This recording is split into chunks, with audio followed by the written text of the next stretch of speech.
Hello everybody, I'm George from Beaumont Guitars. And I'm Eric.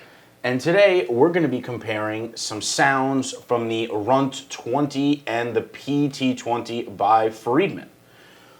These things look pretty mean stacked up on each other. We have them both running to the Mesa head track so that both amps have a load as we're going back and forth. If we could talk about some of the differences between both of our amps. I remember you were mentioning before, you were saying yours is what kind of board? It's just a PC board. It's not like this, how this one's hand-wired. It's completely printed circuit board. One of the things that they said at Friedman on one of their videos when I was looking at buying it was that this is, even though it says boost, it's kind of like a gain cut, where this is just, it has its own single circuit, and this also has a clean channel, which is kind of why I went with it. It's a little bit more versatile, right? Yeah, exactly. You were saying to me you're in a cover band and you play a lot of songs that have clean and dirty. Yep. So that's why you chose the Runt over the Exactly. Exactly. Nice. So they're both running EL 84s. They both have three 12AX7s.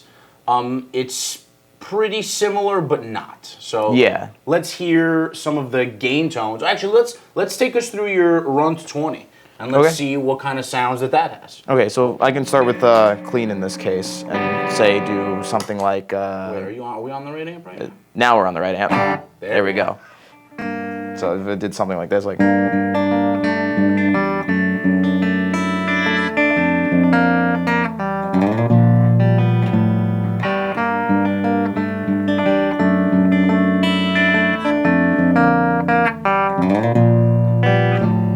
And then doing something going into the dirty channel. And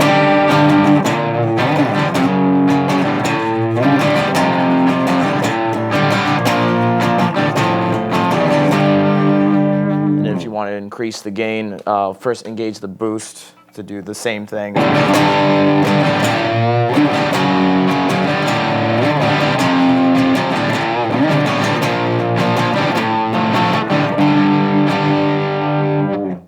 So it's pretty versatile. The gain is set pretty low. It's only basically at 9 o'clock-ish. Don't generally play it too much higher than that because a lot of times, at least in the bands that I play, we do a lot of alternative rock, no crazy like metal or anything. That was a bit of a strange example doing Blackbird, but I don't generally go too high because it'll either be too much for the band specifically or I just don't need it. Feeds back a little bit? A little bit. It's very expressive sounding. It sounds great.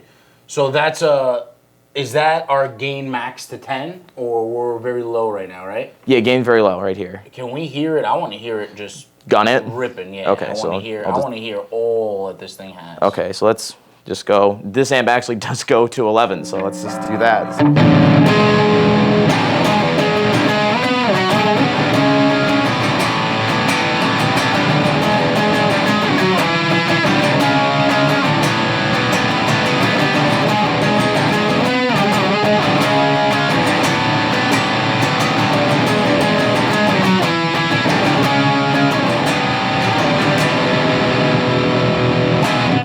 That sounds huge. Yeah, it does. Let's compare that to the Pink Taco. Okay. Let me try to copy your EQ a little bit here. I'm sure it's voiced a little differently, but I run it with at least for mids kind of kicked up a little bit just to kind of cut through, bass boosted a little bit because I don't generally run it too much louder than I would say 9-10 o'clock because the amp is actually really loud even though it's only about 20 watts. This about these amps. Yeah, they're really loud. It's really loud.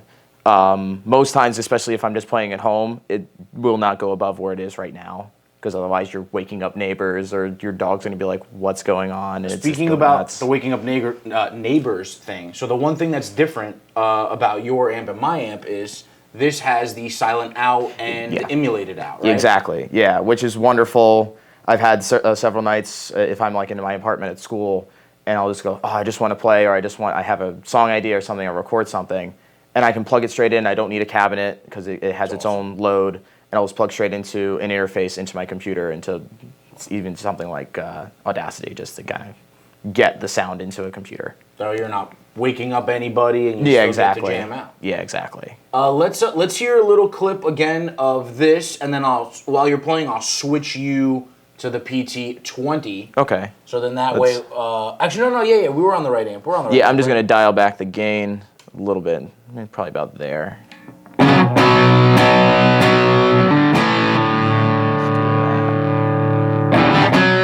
Okay, so then we'll switch back and forth between the two.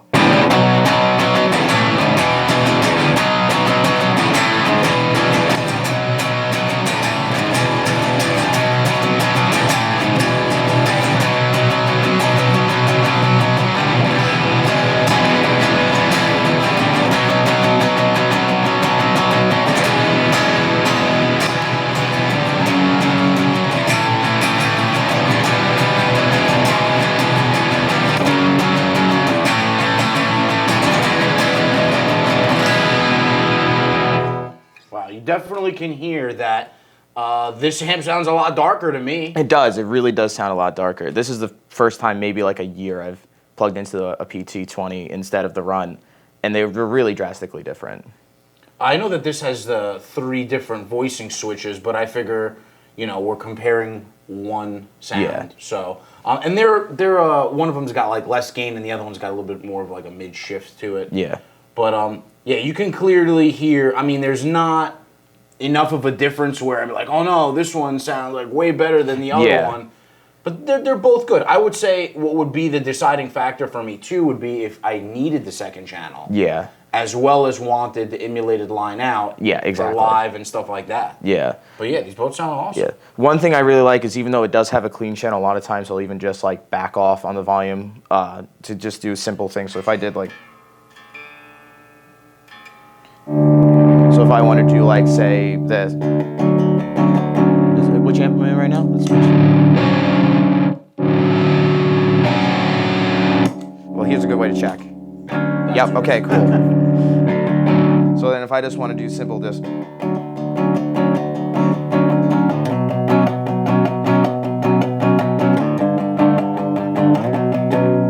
then bring up the gain.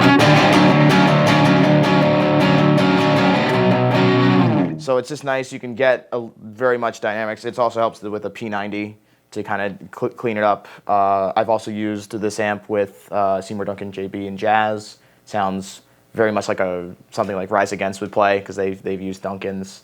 I've used it with a Strat, and if you dial back the gain, you can get like a say like mid 2000s like John Mayer tone out of it. Oh, cool. So it's really, really versatile. It's very responsive. I mean, that volume knob, it seems to have a great effect on the way the amp sounds. Yeah, it really does. So do the same thing.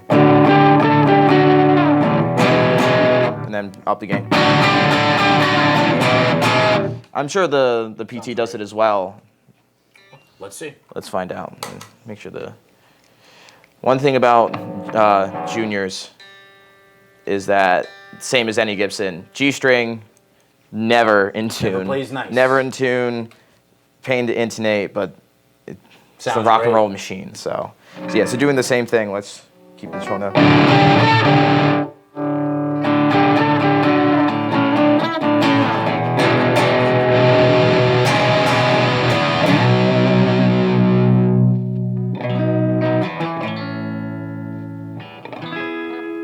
So it's all basically a dynamic thing, how you control the volume knob. A lot of times, especially when it's first starting out, it's like, yep, we're just going to be on 10 the whole time. Exactly, right? And even now, it's a lot of times, I still play a lot of that kind of music, but then there's other times like, no, let's dial it back a bit or do like a... Find some of those hidden tones. Yeah, exactly. Amp, right? Yeah, because I'll watch a lot of different players, and it's like, no, you can actually do this, or if you have your volume on, say, 7, for your rhythm and then lead, you just kick it up to 10. It just requires then no pedals and you don't need anything crazy. Whereas I'm just going, but it sounds great on 10.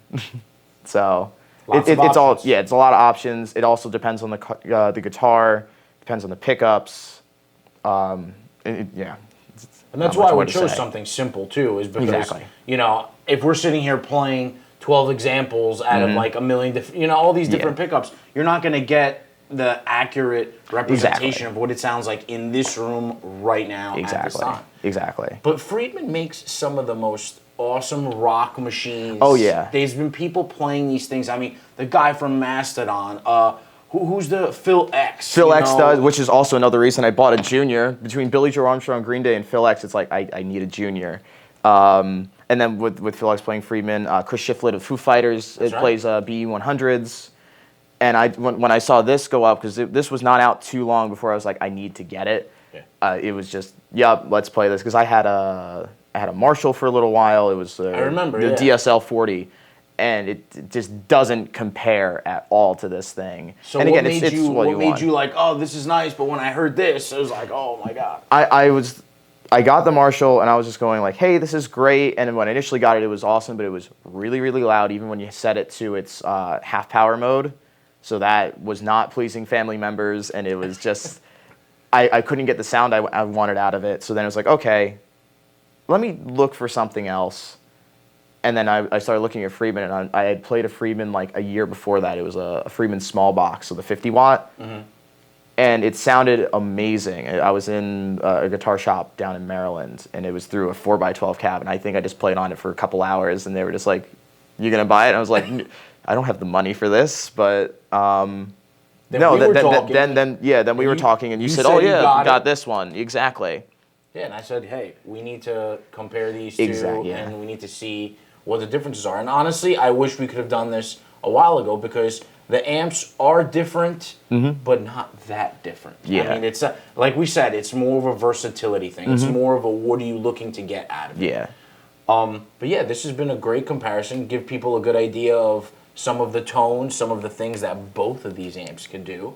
I'm a little jealous though. Your front panel definitely looks a little bit nicer than mine, although yeah, actually it does.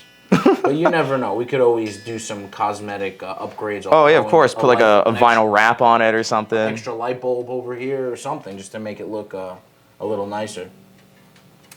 But that was our peek into some of the tones that you can get out of these things. Again, it's kind of hard to hear the differences. So the way we had it set up today, I'm going to repeat it again. We have the head track. So you're actually hearing both of these through the same setup, the same guitar, the same cables.